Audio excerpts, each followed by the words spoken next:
Sziasztok! Szép estét kívánok mindenkinek! Előre elnézést kérek, egy kicsit be vagyok rekedve, és próbáltam itt beénekelni, de átkopogott a szomszéd, aztán abba hagytam. Hogyha így köhörészek, akkor ez ettől van. Tehát hasznos estét kívánok mindenkinek! Bevallom, hogy én inkább azokat a webkonferenciákat szeretem, ahol olyan információkat kapok, amiket eddig nem tudtam. Szándékom szerint ez is egy ilyen informatív webkonferencia lesz. Nem titok, hogy nem vagyok sem orvos, sem vegyész, de nemrég olvastam dr. Kazuhiko Asai japán kutató könyvét németül, és nagy hatást tett rám. Amiket este elmondok, azok ennek a könyv alapján jutottak a tudomásomra.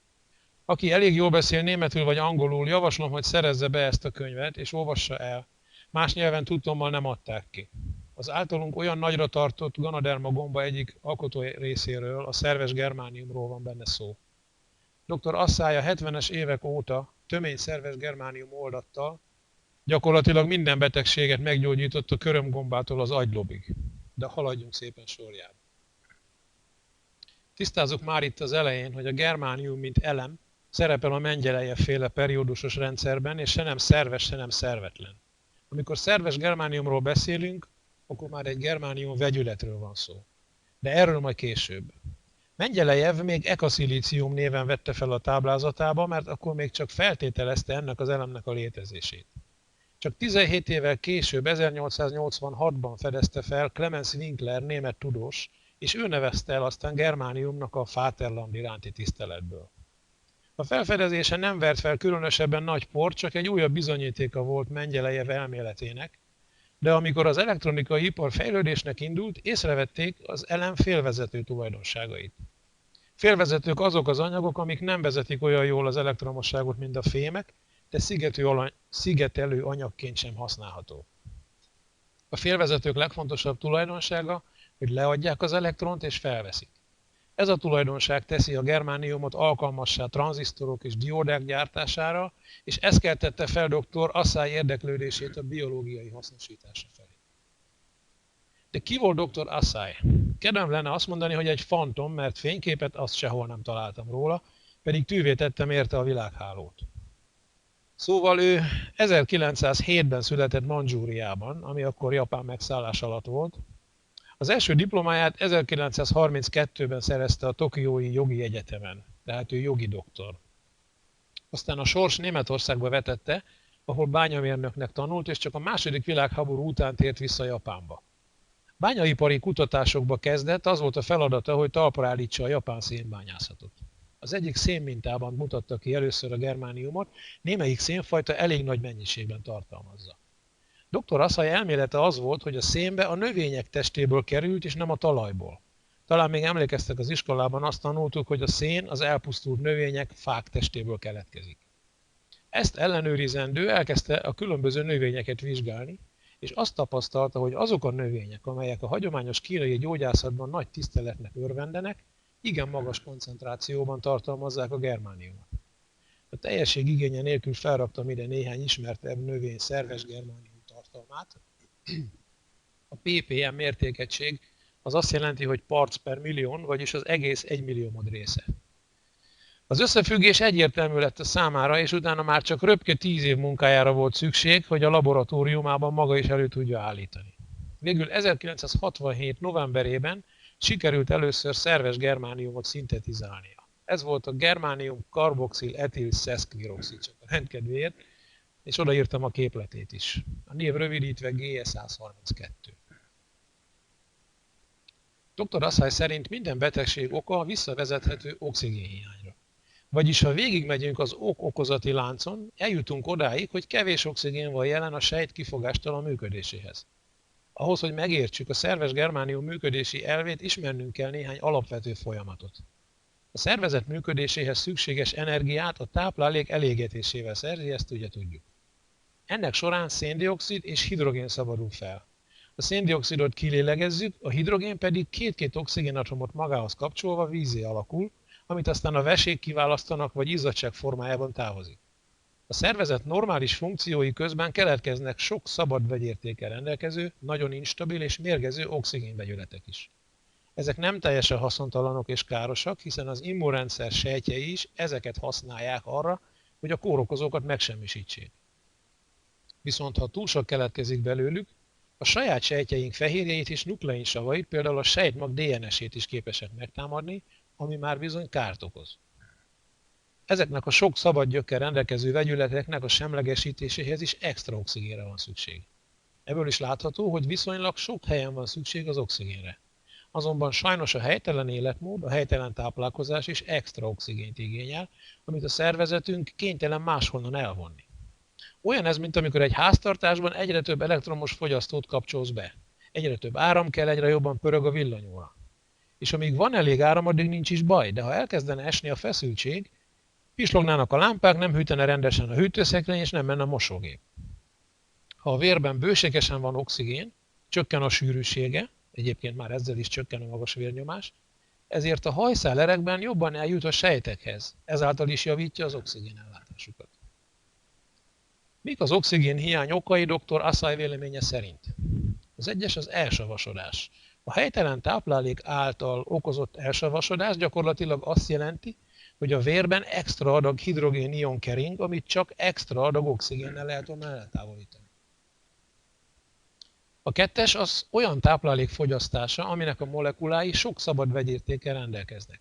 Ezek ugyanis előszeretettel kapcsolódnak oxigénatomokhoz, tovább csökkentve ezzel a szabadon rendelkezésre álló oxigénatomok számát.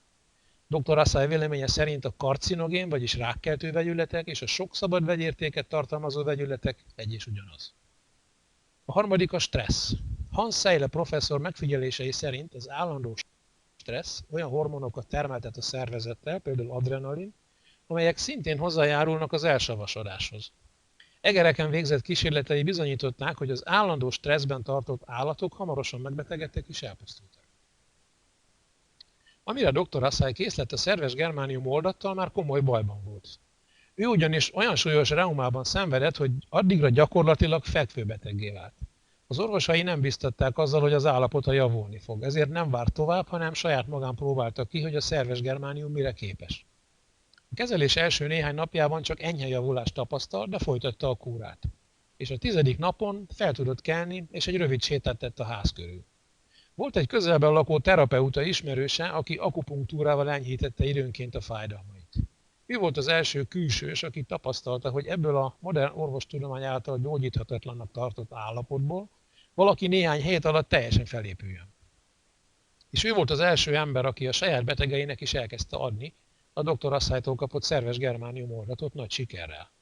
Amikor ennek elterjedt a híre, felfigyelt rá a hivatalos orvoslás, és betiltatta a használatát, lévén, hogy hiányoznak hozzá a szükséges engedélyek. Kénytelen volt hát elindítani az engedélyezési eljárást. Először azt kell tesztelni, hogy a szerves germánium mérgező-e. Dr. Asai alávetette az általa szintetizált GS-132 vegyületet a szokásos toxikológiai vizsgálatoknak egy erre akkreditált intézetben, és azok kimutatták, hogy a szerves germánium teljesen ártalmatlan. Dr. Asai a biztonság kedvéért a napi adagját felvitte egészen 3 g mennyiségig, minden gond nélkül. A legújabb egereken végzett tesztek azt mutatják, hogy ha egy 70 kilós emberre átszámítjuk, 238 000 mg szerves germániumot kellene fogyasztania, hogy toxikus hatásról beszélhessünk. Ez a 158-szorosa a maximálisan ajánlott értéknek. Nagyon fontos kihangsúlyozni, hogy a szervetlen germánium vegyületek, amiket az elektronikai ipar használ, nem tévesztendők össze a szerves vegyületekkel, ugyanis az előbbiek nagyon is mérgezőek. Az idő rövidsége miatt nem tudom elmesélni a növényeken és a különböző állatokon végzett kísérleteit, de minden esetben látványos és nagyon pozitív volt a hatás. A növények ellenállóbbá váltak az extrém időjárás változásokkal szemben, a beteg vagy sérült állatok villámgyorsan gyógyultak meg. Nézzük inkább azt, hogy a szerves germánium hogyan működik. Ahogy azt már az elején elmondtam, a szerves germánium a félvezető tulajdonságai miatt könnyen kötődik bizonyos atomokhoz. Patológiailag bizonyított, hogy a germánium rákapcsolódik a vörös vértestekre, ami által a vér több oxigént képes szállítani. A hidrogénatomok is inkább a germánium atomjaihoz kapcsolódnak, gyakorlatilag a germánium helyettesíti az oxigént ezekben a folyamatokban. Így ezáltal is szabad oxigén keletkezik, és a sejtek oxigénellátása javul. Azokon a területeken pedig, ahol átmenetileg anaerób oxigénhiányos környezet van, a germánium energetizálni tudja a sejteket nagy elektromos potenciáljának köszönhetően. Képzeljétek el, hogy ezt érezni is lehet. Nagyon sok beteg arról számolt be az orvosnak, hogy amikor megitta a szerves germánium oldatot, különös meleg bizsergést érzett a testében. Nekem, mint egykori autószerelőnek és sofőrnek nagyon érdekes, hogyha egy teljesen lemerült autóakkumulátorba germánium oldatot öntünk, az autó azonnal indítható. Ez tudományosan nehezen megmagyarázható tény, de egészen biztosan annak köszönhető, hogy az akkumulátor feltöltődik a szerves germánium elektromos potenciálja által. Egereken és embereken végzett kísérletek igazolták, hogy a hatására fokozódik az interferon termelés, ami a vírusok és a rák ellen nyújt védelmet. A germánium stimulálja a makrofágokat, amiknek az a feladatuk, hogy a szervezetünket megtisztítsák azoktól a sejtektől, amiknek semmi keresnivalójuk nincs ott. Baktériumok, vírusok, rákos sejtek. A makrofágok megakadályozhatják, ha elég nagy számban vannak jelen, a rákos daganatok növekedését. Remélem, hogy eddig mindenki tudott követni, és nem voltam nagyon unalmas, mert most rátérünk a kvantumfizikai magyarázatra is. El nem engedtek. A kvantumfizikai meghatározás szerint az ember egészen apró elektromos potenciállal rendelkező részecskék halmaza. A halál úgy is definiálható, hogy egy test elektromos potenciál nélkül. Egyre több orvosi műszer alapul azon, hogy ezt a parányi elektromos potenciált mérik, amiből következtetni tudnak az adott szerv helyes vagy helytelen működésére. Minden szervnek megvan a saját normális elektromos potenciálja. Ha ettől eltérőt mérnek, az az adott szerv betegségére utal. Kvantumfizikai síkon nézve, ha egy szerv elektromos potenciáját vissza tudjuk állítani a helyes értékre, a szerv újra normálisan fog működni. A rákos sejtek például bizonyítottan magas elektromos potenciállal rendelkeznek. Talán ez a magyarázata annak, hogy olyan gyorsan képesek az elburjánzásra. A szerves germánium pedig elektronokat köt magához, ezzel lecsökkenti a rákos sejt potenciáját és visszakényszeríti őket a normális működéshez. A szerves germánium ugyanazt a félvezetőkre jellemző viselkedést mutatja itt is, ami a tranzisztor vagy a dióda gyártásban annyira hasznos. Képzeljétek el, hogy a szerves germániummal érzésteleníteni is lehet. A fájdalom ugyanis elektromos ingerület, elektronok áramlása a fájdalom helyétől az agy felé. Az anesztézia működési elve az, hogy blokkolja ennek az elektron áramlásnak az útját. A fájdalom természetesen ott van, csak nem érezzük. A szerves germánium ezeket az elektronokat ugyanúgy magához tudja kötni, mint az ilyenfajta érzést... Bocsánat. Tehát a szerves germánium ezeket az elektronokat ugyanúgy magához tudja kötni, és az ilyenfajta érzéstelenítésnek semmilyen mellékhatása nincs, akár tartós alkalmazás esetén sem. Ez is egy dicséret a félvezetők orvosi alkalmazására, ugyanis a jelenleg forgalomban lévő több ezer gyógyszer között egy sincs, amelyik félvezető tulajdonságokkal rendelkezik. És van még egy nagyon fontos tulajdonsága. Mivel félvezető és nem fém, nem gyűlik össze a szervezetben, hanem 20-30 órán belül kiürül. Ez különösen abban az esetben hasznos, amikor az évtizedek alatt a környezetünkből felvett nehéz fémek kitakarításáról van szó. A dián az üllő van hivatva nehéz fémeket szimbolizálni, mert ő is egy elég nehéz fém. Ezek az anyagok, például az ólom, a higany, a kadmium azért veszélyesek, mert hosszú idő alatt akkora mennyiségben gyűlnek össze a szervezetben, ami már mérgezést okoz. A szerves germánium magához köti a nehézfémeket, megtisztítja a vért és segít visszaállítani a helyes kémhatását. Majd a hozzá kapcsolódott káros anyagokkal együtt távozik a szervezetből. Ez a legnagyobb előnye a hagyományos gyógyszerekkel szemben, hogy nyom nélkül kiürül a szervezetből, nem marad vissza semmi, ami mellékhatást okozhat. Dr. Assay azt tapasztalta, hogy a szerves germánium a legkülönbözőbb betegségek, de különösen az úgynevezett civilizációs betegségek esetén hatásos. Legyen az a szív- és az érrendszer, vagy a mozgásszervek betegsége, esetleg az idegrendszerrel összefüggő probléma, mint a Parkinson vagy az Alzheimer. A legcsodálatosabb az benne, hogy könnyedén hozott enyhülést olyan esetekben is, ahol a gyógyszeres kezelés alig volt eredményes. És ez még nem is minden. Több elmélet is létezik arról, hogy mitől öregszünk. Az egyik szerint az úgynevezett amiloidok termelődése az ok.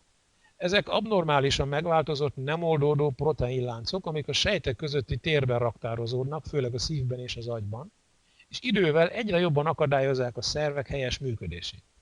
Egereken végzett vizsgálatok igazolták, hogy szerves germánium szedése mellett sokkal kevesebb amiloid keletkezik. Tehát ilyen értelemben életelixírnek is nevezhetjük a szerves germánium. Fontos megjegyezni, hogy dr. Assay, aki vallásos ember volt, Isten ajándékának egy kicsit nem is eviláginak tartotta ezt az elemet. Soha nem tekintette gyógyszernek. Olyan eszköznek gondolta, amit a Teremtő adott az emberiségnek, hogy csökkenthessük vele a szenvedéseinket, és visszaállíthassuk az egészségünket. Az ő nézőpontjából a szerves germánium az az eszköz, ami aktiválja a szervezet öngyógyító mechanizmusát, hogy az meggyógyítsa saját magát. A könyvében úgy fogalmaz, hogy a hit, a meggyógyulni akarás elengedhetetlen feltétele a sikeres gyógyulásnak. Dr. Assange hangsúlyozta, hogy az egészségtudatos életmód továbbra is fontos. A szerves germánium csak akkor tud segíteni, ha mi magunk is odafigyelünk magunkra. És itt felmerül a kérdés, ugye, hogy honnan lehet ezt a csoda anyagot beszerezni. Van egy jó és van egy rossz hírem. A rossz hír az, hogy az eredeti GE132-t, a germánium karboxil etil szeszkviroxidot csak Japánban árulják, és a jogszabályok tiltják a behozatalát.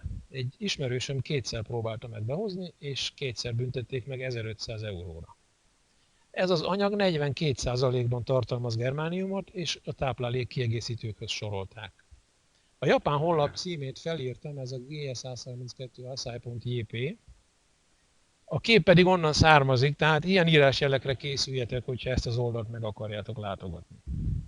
Találtam egy olyan forrást is, ahol magánemberek nem, csak gyógyszer és vitamingyárak vásárolhatnak, ez a germanium.net. 1 kiló belőle 788.963 forintba kerül. A Sanum germánium vegyület, amit Németországban állítanak elő, 17%-ban tartalmaz germániumot. A gyártó honlapját megtaláltam, de ide is ki van írva, hogy ez Németországban nincs engedélyezve, ezért rendelni sem lehet belőle. Ez a sanum.com. A germánium laktocitrát 10%-ban tartalmaz germániumot, viszont ezt az anyagot hiába kerestem, sehol nem találtam beszerzési forrást. Egyébként nagyon érdekes, hogyha utána kutatsz az interneten, mennyire kevés információt találsz róla. Ahogy látjátok, ezek egyre kisebb mértékben tartalmaznak germániumot. Aki nagyon keres, az talál a piacon germánium kapszulákat. A kérdés csak az, hogy vajon azok mennyi germániumot tartalmaznak, ha őket meg lehet venni, az eredetit meg nem. De azt gondolom, hogy nekünk DX-eseknek az a legbiztosabb, ha a Ganoderma gomba testébe csempészve fogyasztjuk gyakorlatilag. A szerves germánium csak az egyik hatóanyaga a Ganodermának a több száz közül. Biztosan tőletek is sok vásárlótól kérdezi, hogy mit ajánlanál erre meg arra a bajára. És ha dr. Assange-nak igaza van, hogy minden panasz mögött oxigénhiány áll, akkor itt a magyarázat, hogy miért jó a Ganoderma mindenre. Csak ahogy dr. Lim is el szokta mondani, a dózis nagyon fontos. Például dr. Assange könyvében az szerepel, hogy táplálkozási szokásoktól függően átlagosan 1-3 mg szerves germániumot tudunk az ételünkkel felvenni, az ajánlott dózis viszont 20-1500 mg lenne, és 20 mg alatt nem lehet javulást várni. Sajnos nem találtam adatot arra, hogy egy GL vagy RG kapszula hány milligram germániumot tartalmaz, de amikor sokkolják az ajánlott mennyiséget, mert nekem sokszor felhördülnek az érdeklődőim, akkor gondoljatok erre a 20 mg-ra, amit minimálisan szedni kell. Végezetül egy ajándékot szeretnék adni nektek. Dr. Assange könyve alapján készítettem egy e-bookot magyarul, ami inkább csak egy kis füzet. Ebben van néhány konkrét kóreset is leírva, ami egyébként Dr. Assange könyvének kb. A felét kiteszi. Ezt az e-bookot innen le tudjátok tölteni, használhatjátok nyugodtan arra, hogy egészségtudatos emberek érdeklődését felkeltsétek a termékeink iránt. Most pedig köszönöm a figyelmet, és szeretettel ajánlom nektek a figyelmetekbe Csilla előadását, aki nem csak hogy grafikus szakember, de a szívügye is a vizuális kommunikáció.